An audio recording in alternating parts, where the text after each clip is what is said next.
Hello, everyone, and welcome to an author hangout. These are live streams for kids, where kids who are stuck at home, we give them a little bit of bookish fun to distract them. So let's get started for an author hangout for a Friday.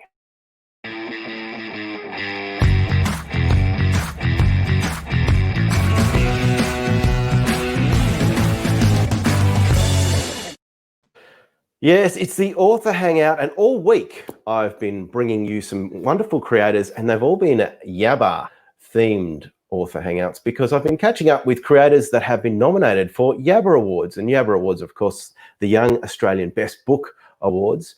And all these creators all through the week have been behind some of these amazing nominated books. And today is no different. In fact, today we've saved the best for last, I can safely say, because we are going to catch up with one of two people that won the picture book category from last year. So let's catch up with him. He's a good friend of mine. His name is Heath McKenzie. Are you there, Heath? I'm here. Welcome. Last. Such pressure. Hello. Well, yes, last. Of course we did. Yes. So all through the week, we've had Sally Rippon, we've had Deborah Bella, we've had Tristan Banks, we've had Jane Godwin and Michael Wagner, and now we've had my old mate Heath McKenzie, who I actually did a book with. Sure did. Some time ago now, the Alien Zoo 1 and 2. Thank you. They're fabulous drawings. So it was good fun working together. And now we get to catch up and just reminisce like old mates, don't we? Oh, the good old days. Good times. So Heath, what is the Heath McKenzie story for those that may not be familiar with it? The Heath McKenzie story. Wow. Well, I was born in Kew in Victoria, which was a nice place to be born. But many years later, I became an illustrator, and I was an illustrator for quite a few years. And then eventually I submitted something I'd written as an author, and they said, we'll publish it, which was a nice surprise for me. And so I became an author and an illustrator. So I still do both, which is great. But that is what I do. That's the professional Heath McKenzie story in a little nutshell. I like it. What was the first book you ever did? First book I ever did was actually a comic book for the Victorian Bushrangers cricket team. And it was like a promotional thing that was handed out at the MCG during their games. And for a first job, a comic book's quite a jump in the deep end. It is. So I had to make the cricketers look like the real people. It was a normal comic book like you'd buy at the comic book store or something. It was a full-on thing. So that was the first job I ever did professionally. Well, you must have done all right because you've now been doing it for years and years and years. And you, as I said, this book has been an absolute blockbuster. It's done well. Do not open this book. It's people obviously aren't listening to the title, which is good. It's good. Written by Andy Lee, of course, but you've done all the illustrations. Now we're very lucky because this little fella here, right? Other hand, right there. There he is. What's his name exactly? His name is Wiz. His name is Wiz, which I found out is based on because the first book was originally for Andy's nephew George for his first birthday, and it was only meant to be one book. But then he was convinced to let other people see it too, which was a good plan. His nephew George, his nickname was G Wiz, I believe. And so that's where the Wiz came from. So he's called Wiz. Well, that little character, we're very excited. So kids, if you're watching, and parents, if you've got kids that need a bit of a distraction, make sure you get them on board because we're going to be learning how to draw Wiz very, very soon. We've actually got distraction. You draw him too. Yeah, exactly. Parents can get on board too. Danny V is a good friend of mine. She's watching. She's got Ollie. Ollie loves the don't open the books. So hopefully Ollie will have a crack at doing some drawings too in just a moment. But before we get to that, I wanted to talk to you about the Yabba Awards, which you guys have just been absolutely dominating. And this year, you of course were nominated once again, and I think this is like a third or fourth year in a row or something crazy like that. Is it the third or fourth?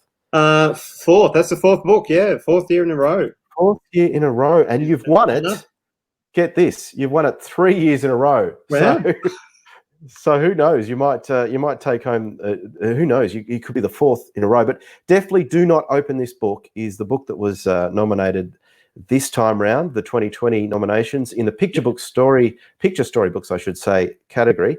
That's the one there. It is a tough field. Yeah, let's have a look at that field. Aaron Blaby has got 2 in there. Yeah. Have plenty of huge books there. So who knows? I wouldn't like to guess at this stage. I think the field is wide open, but I think you're still a good chance, Heath. You got to vote. People vote. That's the book to vote for. That's right. Read those books. Exactly. Recommend, right now, all the things. All the things. That's right. Right now we're in the reading phase. So Do Not Open This Book is certainly one that kids might like to read. And of course, that's the one. That's the one. Seriously, Do Not Open This Book. Was that the one from last year? Yes. Excellent. Well, he's even got dressed up for the occasion, which is nice. He did. Look at him. He's got his little tux on. And there you are on stage. Is that the winning speech right there? It might be. Andy looks like he's doing a really good job before I did a terrible job. So you look like you're looking at his speech there, saying, "Oh, I wish." It does, doesn't it? Yeah. He came prepared in his mind. It was all at the top of his head. So I don't know what I'm looking at. Maybe he's maybe manicured hands. I don't know. Maybe you are. Maybe you're admiring his hands. And I also like that poking around the corner there, watching the proceedings is, of course, the president of Yabba herself, Michelle Nye. So that's pretty exciting that she's keeping a watchful eye on things. Making sure the awards weren't tampered with. Yes. That's right. Exactly. That's very important.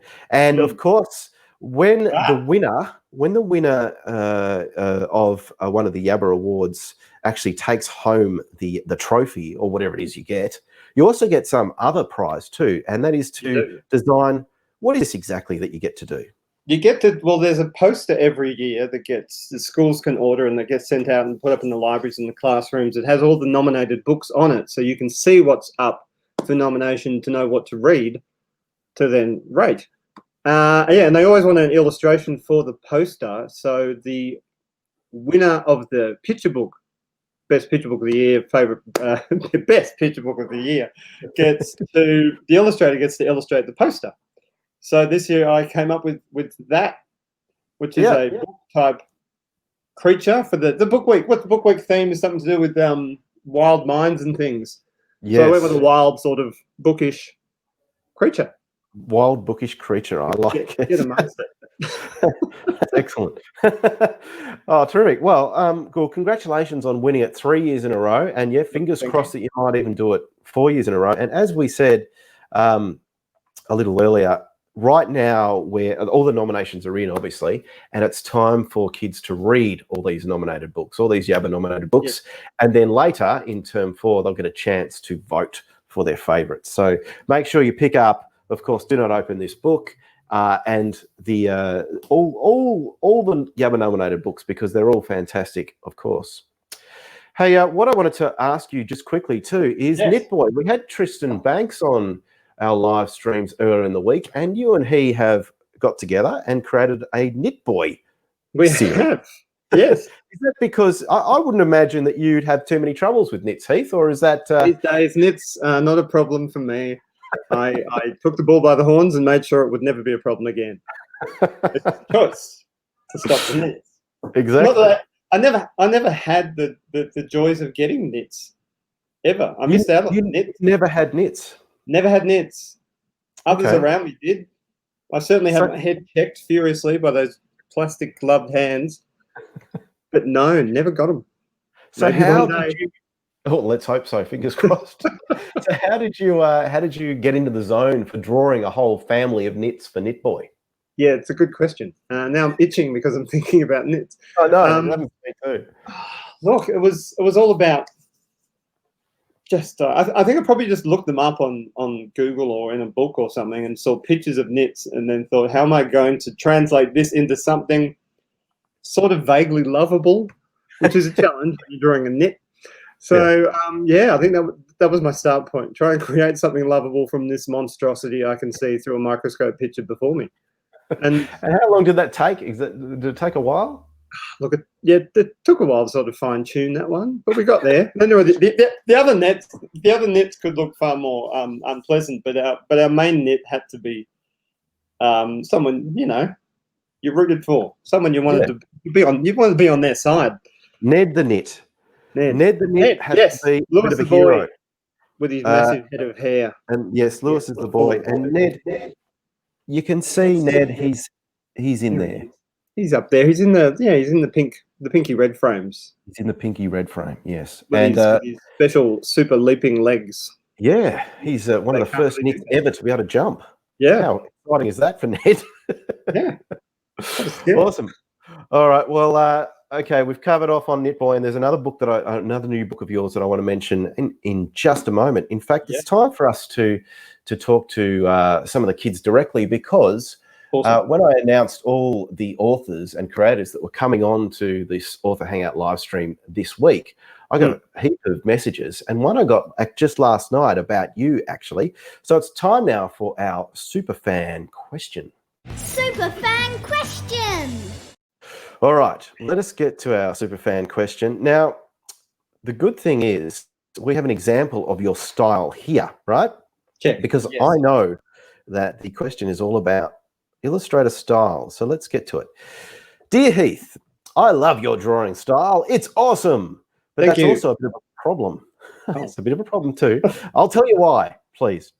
I am obsessed with drawing, but whenever I get inspired by illustrators like you, I end up doing drawings that look too much like copies of artists that I really like.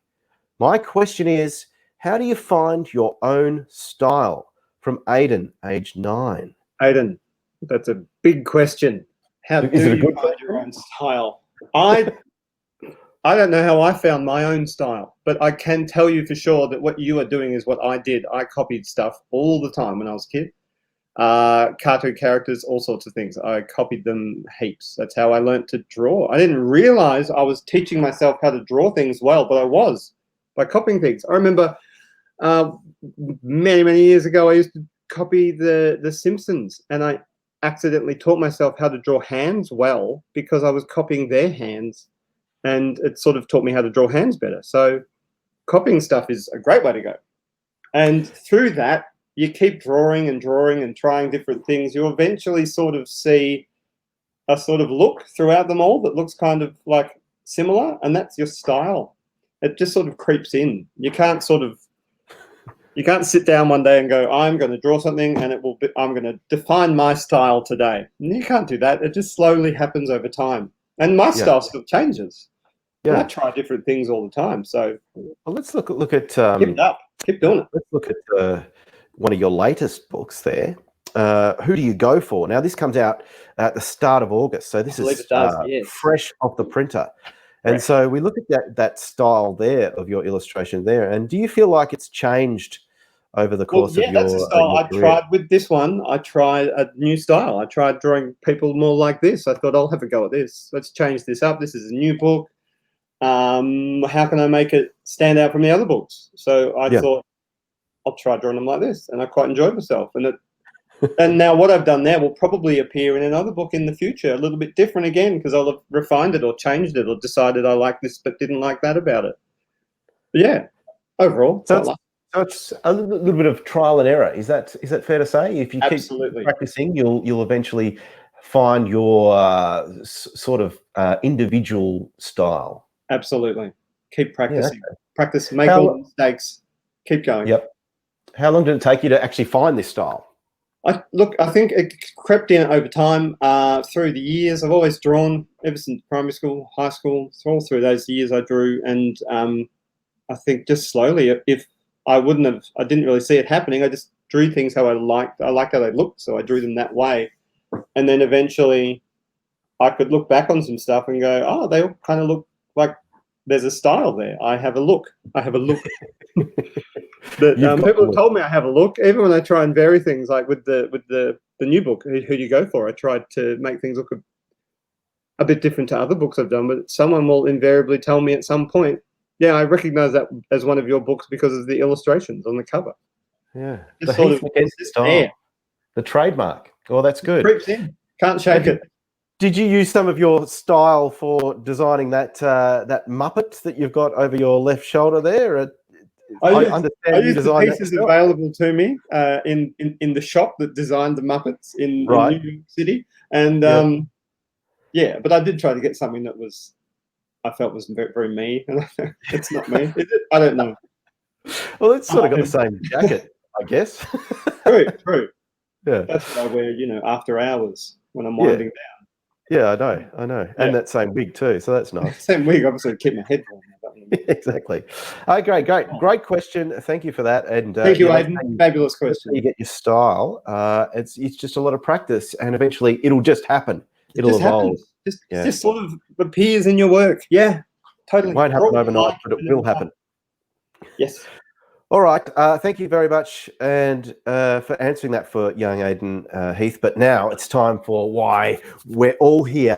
We're so excited because we're going to find out how to draw Whiz from Do Not Open This Book. It's time for today's Boredom Buster. Boredom Buster. So I'm going to hand it over completely to you, Heath. I'm going to get you to share your screen. All right, and set myself up here. Hang on. Set yourself up. For all the kids that are watching and all the kids that might be watching in the future, if you need to, you could always pause it and make sure that you're following along with what Heath's doing. Yeah. So what we're going to do is we're going to make sure that everyone out there has got a pen and paper or a pencil and paper. Good and idea. Get ready to draw Whiz from Do Not Open This Book. Okay, let us get to Heath's screen here so we can see all his Illustrator secrets. All right, this is Heath drawing live here. Let's you can see this big white square. We can. Is that you always start with a big white square? I always start with a big white square. That's the scariest thing of all as an illustrator is a big white square. I see. I'm gonna build this square. This is how I work because everything I draw is digital on a screen. Everything you draw is on the screen, so you don't use a pen and pencil at all. I use a pen, but the pen works with the screen. Really? So the screen is like a piece of paper, and then the pen is like a pen, just on the screen. So I will then pick a thing to draw with, and you can see this moving around here. That's me moving the pen, and I put it down, and then I draw. Yeah, just right. like that. Fantastic. So, yeah, that's how I do it, all on the screen. I try to keep it as real looking as possible. All right, let's not stare at a blank screen any further. Let's draw Whiz. Good idea. A pretty straightforward kind of guy. He is actually just an egg on sticks. So let's draw your rough out. Yeah, you do it. See, and I always start rough. So this is my rough phase. I'll do it in blue so you can draw on top of it later. There's my egg, sort of on a bit of an angle. Now I'll chuck some sticks here, and they will be the legs. So if kids were doing this at home, would you suggest they do this stage with a pencil and then I perhaps reckon use you could do the stage with a pencil and then come back over with like a texter or a pen. Great. So I'd start my roughs here. I'd do my rough egg, my legs, and then we'd do a line across here. Still very rough. You make a mess at first. Find what you want in the mess. And then we do a line down here. So it sort of helps us. This line here is kind of like where his pants will be. And this line here tells us which way he's sort of facing, where his face is going to be. Helps you figure out where you're going to put bits of the face. So I'll put that back there. Now, where do we go from here? We'll do the face. So we'll chuck an eye roundabout. And the eye would be roughly there. And the other eye would be sort of there. And the nose would be sort of round about here, which I'll get to that later. And then you'd have bits for the ears there and there. Now, down the bottom of the legs, we'll get to the bottom of the legs. We'll put a rectangle there and like half a circle there. And that's a shoe. And we can chuck another rectangle there on the other leg. And we'll put this half a circle sort of in the middle to show that shoe is sort of pointing at us more than the other shoe. Clever. Then arms would sort of come in here and here. That's so kind of there he is. That's him. And a lot of him, he's made up of simple shapes. So you've got circles, you've got lots of circles, a few curvy lines, rectangles, and half circles. Yeah, okay. That's basically it. I'm going to make him lighter, and I'm going to draw. Now I'm going to draw on top of him. I'll do it in black so we can get a clearer idea of stuff. Now I always, for some reason, I either start with ears or nose. So I'll start with his nose, and we know that little line shows where it is. So I'll draw his proper nose, which is a curly sort of shape like that. I see. Little curly nostril ends, and it sort of scoops down in the middle. Okay. Now I'll trace this eye, but I'll change it. I'll make it a bit bigger. You don't have to do it all exactly the same as the rough underneath. And I'll put a little line under there. Now I'll come around. Sort of like he hasn't slept too well. He's got that kind of vibe, yeah. So tuck that under there as well. Yeah. All right, now we can give him dots in the eyes. One of his dots, this eye is always like a circle, and this one's just a dot. Right. You can put them wherever you want. And now we'll start at the, you'll see me trace around the top of the head. We'll come around to there, and I'll draw this ear. Follow that line a bit, but do a little bit of a wobbly line underneath. Okay. And then I come around down here and keep going to there. Draw the cross line there. And I might come back up the top here and join up and finish the whole head. There's his head basically there. Probably should put the other ear on, which is up there. You do the wobbly line underneath again. Yep. Wobbly line underneath again. That's there. Great. Now, he has a belt. Now, that line of his face is kind of telling you where to put the belt buckle. So let's chuck in the belt buckle. Easy rectangle-y sort of shape with a little rectangle. He's a high pants sort of operator, isn't he? He likes He's a very high pants kind of guy. I call it. It's all he's got. Pants. You're Really a high nice. pants sort of guy too, so I guess that's probably where you got it from. You draw from life, don't you? You do. Chuck on a belt. There we go. And now we'll just sort of finish off the pants. Come around here, cut off that leg there, but stop there to chuck on this sort of leg, and then go and finish up the line above that. So you got the whole pair of shorts there now. Right. You Okay. draw on a little rectangle here, and you got the other leg. Awesome. Okay. Come together. So the one closest to us, we don't continue that line around the circle, but the other one we do. There's a guideline. You don't need to draw the whole line. You can just sort of stop, put the leg in, and then keep going. Then you get an idea of which side of the body the leg's on. Great. Then we'll go down the leg. I'll show you which leg. We'll go down this leg, and about halfway down, we'll do a little whoop, like a U shape, kneecap, and then we'll keep going the rest of the way. Okay. Then on the other side, we'll go down again to the kneecap, and then we'll go out a little bit wider there. Oh, I see. Hang on, you can go a little wider. Give him some calf muscle. There we are. Oh, yes, very good. Basically do the same on this side. Halfway down, whoop, there's a knee. Draw the line, other side down, and then come out a bit there. And then the shoes are basically all there. So you just sort of draw the whole outline of what you've got on this side. Yep. All the way around. Might do a little bump in there. You can add some details like that. You can do whatever you want. And then you come down here. We've got a basic shoe, and then we do another line above to do the sole and the toe bit there. Oh, right. And this is an inside shoe, so we'd have a circle there. The circles are on the inside sort of ankle. Those are the sorts of details that people notice, but they don't know they notice. Yeah, exactly. That's just a thing that those shoes have that circle on the inside. So yeah, right.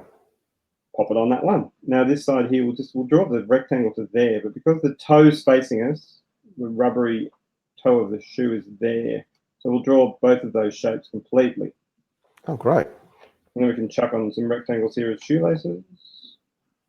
So kids at home, kids that are watching this live, or if they're watching it after the fact, it doesn't matter if you haven't got it exactly the same as what Heath's got it at the moment. But I think the shoes might be the trickiest part so far, or maybe the belt. Oh, we haven't got. Wait for it. Oh, we're getting to the trickiest part now, are we? Oh, hang on. He's got hands. That's a problem. I didn't actually rough out the hands. So what I'll do, I'll go down the arms. There's an arm there. Now I've accidentally not rubbed. I'll rub out a bit up here. I needed a gap. Rub it out. Oh. Ladies and gentlemen. Rub that out. Draw down here. Arm down there. Arm down there. Make it a bit wider there. Now. So his arm sort of comes from just below his eye, or just around below like his that. eye, sort of there. Yeah, just below that middle line there. He's an unusually shaped fellow, isn't he? He is. He's actually just a ball with limbs coming out of it. Can I ask you, did it take a long time to find this character of Wiz, or did you just whip it up and Andy was happy? Sometimes you whip up a character and it's kind of there straight away, and sometimes you are trying a whole bunch of things to find out what they're going to look like. And with Wiz, it was about 30 different things I drew. 30? No, there was, maybe more. There were heaps of weirdo creatures, and somewhere in the mix was something that looked like Wiz. Right. You find that guy from there. But yeah, it took a lot of attempts to get something going on. I'm Right. just going to turn him off here for a second. Whoop. I'm going to go back to the rough.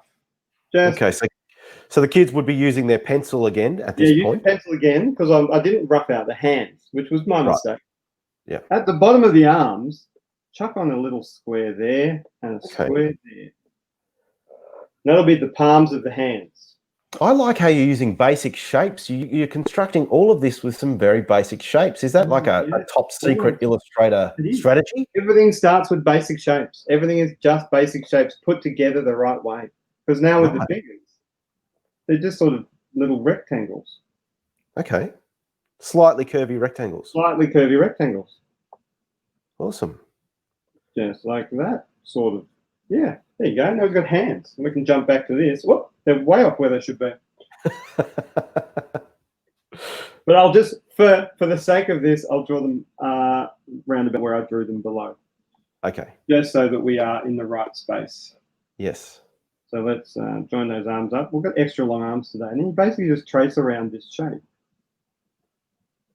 And that's the good thing that kids are seeing is that you don't necessarily get it perfect the first time you try it, do you? No way. No. You can make all sorts of mistakes along the way. Trace around this. See, this hand should be in front of his leg. I made another mistake. Do. You work it out as you go along. Yeah, absolutely. So basically got a hand there. I'll do a little bump for his knuckles, and then I'll put fingernails on this hand because you can see the front of that hand. That's another trick. Chuck on some fingernails. You know, that's the front of the hand. You could do on the other hand, you could do like a little C shape, and that's like that muscle of the inside palm. So that's the other side of that hand. So now we've got something with arms and legs and shoes and hands and ears and eyes and nose. We don't really know how he's feeling. I'm going to give him a signature little sort of mouth that he has. And 1, 2. Yes, I was wondering about the mouth. I wondered if he'd put his pants up just a bit touch too high today. No, that's it there. He's all right. He's got a mouth. Take his mouth there, pop his little tooth out. And a main thing I use to get the right expression from Wiz is his big, thick, black eyebrows. Right. And that's something you could, I can chuck one here.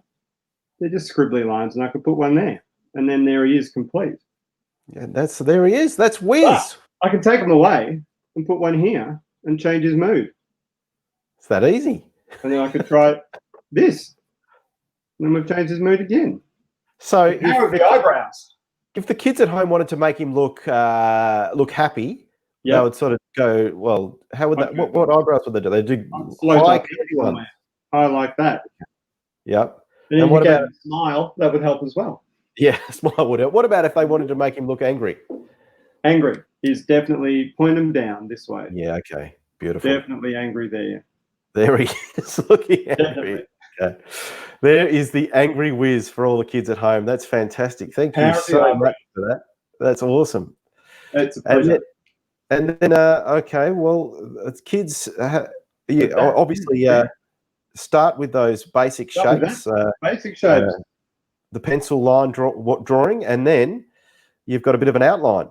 Yeah, and you can trace it, bits of it. You can change bits of it, like the eyes I changed a bit differently and things. And, yeah, make it go from there. But if you start with the basic shapes, you've got a good base to work from. Makes it a little easier to get things how you want them later on. That's great. Well, fantastic. Thank you so much for that, Heath. That's awesome. We really appreciate you sharing all your illustrating secrets there to draw Wiz from Do Not Open This Book. Obviously, Wiz is a Yabba nominated, so he might take home the prize again this year. We'll see. Fingers crossed. But, we'd love, yeah, that's right. We'd love to see the kids draw as a few Wizzes. So if they do, make sure they, mums and dads, you tag us on social media so that we can see what he looks like. Because I'm sure all the kids' different versions would be great. And I'd love to see him doing something that he's never done before. Maybe has he gone surfing before, or has he gone surfing? I don't think he's gone surfing before. Has he jumped out of a plane or something like that? That'd be a lot of fun. No, haven't done that either. This is good. Yeah, whatever you want, because that will give us ideas for new books. We'll take it all. Love it. All right. Well, thank you so much, Heath. And obviously, as we said before, you've got your latest coming out as well, which is Who do you go for? Who do you go for, actually, Heath? Who do I go for? I go for Richmond. Always have. And always will. Always will. Always will. You've had a good few years. You can't complain too much about No, that. who do you go? I feel like you go for St Kilda. Yes, well spotted. I do. Little detail there. I haven't had that many good years at all, really. But there's always next year. Always I'm next writing year. already. No, I shouldn't actually. They're not going too bad this year, but we'll see. We'll see. Okay. All right, thanks, Heath. And I should also say, before we let you go, I should also say thank you to all the creators that have joined us all through the week. We've had Akifuku Oka with Sally Rippon, which was awesome, drawing Billy B. Brown. We've had Jane Godwin and Michael Wagner, who came together and gave us some excellent boredom-busting ideas. We had Deborah Bella talking about Bear in Space as well, her new book, which was terrific, and we built a rocket with her. And Tristan Banks, of course, your mate, and we did a bit of Knit Boy action with Tristan as well, which was good fun. So thank you to all the creators who have joined us, just for a little bit of a distraction for all the kids this week in the Author Hangout, all Yabba nominated. And as we said, there'll be a chance for kids to vote for these Yabba nominated books later in the year. So who knows who's going to take home the prize, but it might well be Heath McKenzie once again. So who knows? But Heath, thank you so much for joining us. Thank you for having me. And sharing all your top secret Illustrator secrets. And good luck when the ceremony happens later in the year. Thank you. Thank you. Good luck to all the nominees. Yes, of course. He doesn't really mean it, does he? But thank you to everyone for watching, and that's been it for this little burst of Author Hangouts. But thank you for joining us, and hopefully we'll see you again sometime soon. See you later. Bye.